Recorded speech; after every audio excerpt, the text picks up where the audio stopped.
The Irish Republican Brotherhood, putting the record straight. Recently an outfit styling themselves "We the People", a phrase taken from the preamble to the United States Constitution, have put up a video narrating an article by one Stephen J. Delaney of February 23, 2022. This video claims, and I quote, "An old flame has shown up late to the party. The Irish Republican Brotherhood, or a version of them, has emerged from the shadows in what appears to be an attempt to consolidate resources and skills and reignite the flame of Irish republicanism. This will invoke excitement in some and suspicion in others. I'm going to try and explain what this means for us as a movement and as a country." End quote. Late to the party. The IRB has been here fighting Ireland's cause since 1858. You are the one who is late to the party, very late. He goes on to say the goals of the IRB were the capture and liberation of the 32 counties, the promotion of Irish genius and culture and sovereignty. Well, I assure you, and I assure him, they haven't changed. He then goes on, does this new band of brothers have the same goals in mind? Do they have the ability, the integrity and the charisma to grow from a council of 12 and reach the heights they once obtained? The reality, of course, is the band in question are not the IRB, and they never reached any heights. They are a Billy Maguire construct that called themselves the Irish Fenian and Republican Brotherhood, but now they have started calling themselves the Irish Republican Brotherhood. They're a bunch of controlled opposition imposters intent on muddying the waters and discrediting the IRB. They have now gone even further and have declared themselves as the Irish government. He then asks, can they lure the GAA players, the teachers, the solicitors, the barristers, the publicans and the disenfranchised youth and the guards? Well, since they have no legitimacy, it's unlikely they can lure anybody except a few naive souls into their fantasy world. Delaney then says, I can confirm I've had the pleasure of meeting some of those people through the movement, and I can say that I honestly am of two minds of what to think. Well, so he should be. He goes on, my apprehensions are a combination of both the history of the IRB and also of the fabric of its current roster. He's of course referring to the imposter roster. Next he claims the IRB was founded by James Stephens, a Freemason, but an Irish nationalist nonetheless. James Stephens was involved with a network of Masons in France and Russia, and coordinated efforts with them to spark rebellion around the world. The motives here are contested. Well, he obviously got this untrue and scurrilous nonsense from an old video full of falsehood, innuendo and downright lies called Secret Brotherhood, the Occult Origins of the Irish State and the IRB. I will comprehensively demolish that nonsense in my next video. Warming to the video's contents, he says, was he, James Stephens, genuine about Ireland's freedom? Warming to the video's contents, he says, was James Stephens genuine about Ireland's freedom, or was he just a purveyor of communism seeking to destabilize the current imperialist slavery system to achieve its implementation here?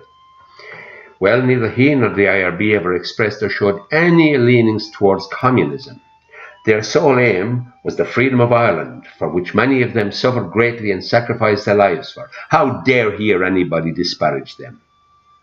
He then goes on about Freemasonry, claiming it was, and I quote, at the heart of Irish nationalism from day one. What an ignorant insult to all of those patriots who gave their lives for Ireland. Shame on you. He then gives us a long-winded lecture on Freemasonry, concluding, we must remove our ignorance of such things and also educate ourselves to them to truly win the war. Their secrecy in this great awakening is a problem that must be addressed. Well, Stephen, go ahead with my blessing. Delaney goes on, this new Supreme Council for me doesn't immediately command respect, although certain individuals on the council do. Did he ever hear the term, birds of a feather flock together? They're all wallowing in the same stinking bud droppings. Where is your discernment, Stephen?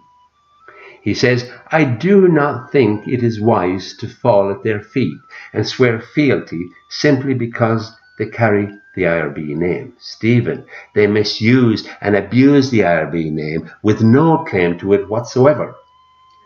He says our phoenix, the rebirth of nationalism, in response to the globalist agenda, will unfortunately also bring naivety and gullibility.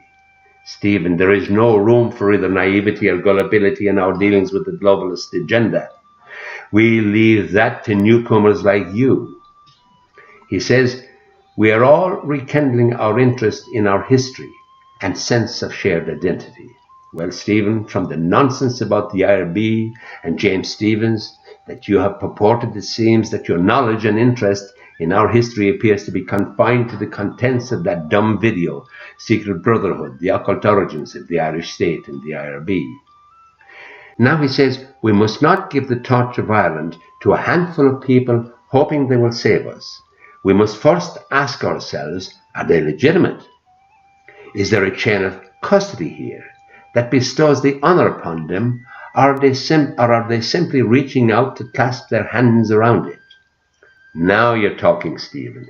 They are not legitimate. There is no honour among controlled opposition.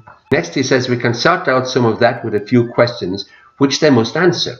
I ask those questions here publicly and demand a public response from a representative of this council. Well, Stephen, I can't respond for that bunch of imposters, but I can and do publicly respond for the IRB. He asks, who is the current president or leader of the IRB? Well, Stephen, I, Tom Ryan, speaking to you now, is currently the elected president of the IRB. He asks, do they have proof of approval to commission the creation of such a council? Stephen, no, they don't. They're a recent and ruthless creation. He asks, why are there other groups claiming to be the IRB? Well, Stephen, that's what controlled opposition do to discredit the legitimate IRB. Next he asks, what is and where is your manifesto? Well, don't you mean theirs, Stephen? You will have to make an exhaustive search of Billy Maguire's ramblings for their manifesto. However, you will find the true IRB manifesto published in a 6-part series in the Irish People online newspaper, irishpeople.ie. It is entitled A New Ireland Blueprint Towards the New Republic. Go ahead, Stephen, educate yourself and read it. Next he asks, is there a political party, political wing to your group? Again, you mean theirs, I presume. In their case, possibly the Freemasons, and then you can take your pick of every other hood in the block. In the case of the IRB, the answer is a definite no. Stephen goes on, I want to see Irish nationalism truly represented, such as socialists, libertarians, traditionalists, Catholics, Protestants, Presbyterians, etc. He asks then, what are your political leanings? Well, theirs are self-serving. In fact, do they have any? It looks to me, he says, on face value, that you're a right-wing group. This would not be a wise move, as we have a huge left-wing nationalist diaspora in Ireland, and they must be part of anything that proclaims a title to such prestige, such as the IRB. Can you address that in full? Well, Stephen, a diaspora must be outside of the country to be a diaspora. I don't think those you're addressing have any wing or political philosophy except self-serving ones. The IRB, on the other hand, doesn't embrace any isms and therefore leaves room for them all. As Chief Seattle once said, an eagle cannot fly on one wing. We in the IRB will embrace any and all philosophies that further the aims and the future prosperity of the Irish people. His next question is, the people of Ireland need to see Irish nationalism in the streets, town halls, and in the news. Can you achieve that?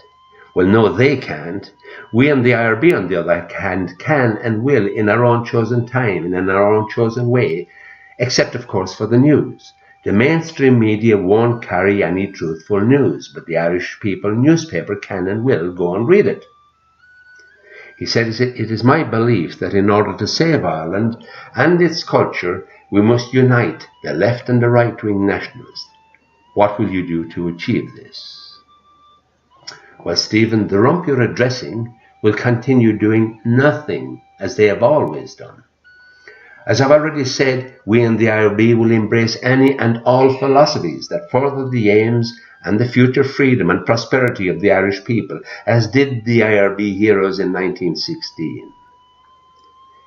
He asks, do you have Freemasons among your ranks?